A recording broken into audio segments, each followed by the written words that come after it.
Hello, this is Lisa Adams of Lisa Adams Coaching, and I wanted to talk to you today about what's happening if you are just starting off on the job search. I get these calls a lot and say, Lisa, you know what? I am looking for a new job, or I just left my job, or I hate my job, or I just got laid off. What do I do? And usually the first question people will ask me is, what can you do for my resume? Or do I need to get my resume in order?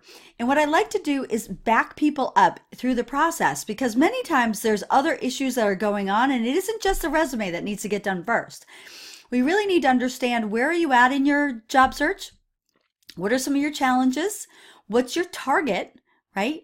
And where do you want to go from here first, before you do any marketing materials, which will be your resume, your LinkedIn profile, or any portfolio that you have out there online. And what I like to do is have people look back a little bit and say, what has worked for you in the past and what hasn't?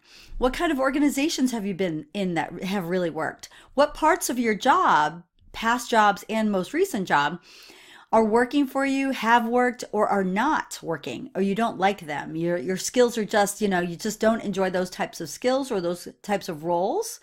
Those are the questions I'd like to ask people. Also, many times I want to find out what's the organizations that you've come from, what kind of roles, what kind of industries. Because people will generally come to me and say, oh my gosh, I've got to quit the job. I hate the job.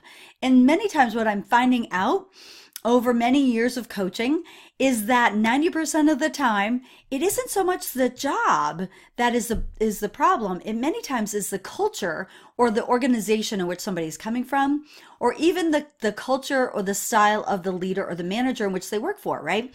People don't leave organizations or don't necessarily leave jobs. They usually leave managers. They usually leave the leaders that they disagree with and they don't want to work for anymore. That's usually what happens. So if you decide to work with me, or you're beginning to start with your job search, those are the things I would recommend. Look back and say, what jobs have I had in the past that I really enjoyed? What skills were I using at that time? What skills do I like to utilize now? What am I good at and that I enjoy? Those are really important. And maybe what are some skills that you're maybe good at, but you really don't enjoy utilizing anymore? So I want you to focus in on that. And then as you have questions, please reach out to me, Lisa at lisaadamscoach.com, or go to my website, lisaadamscoach.com. I would love to hear from you and learn more. Take care.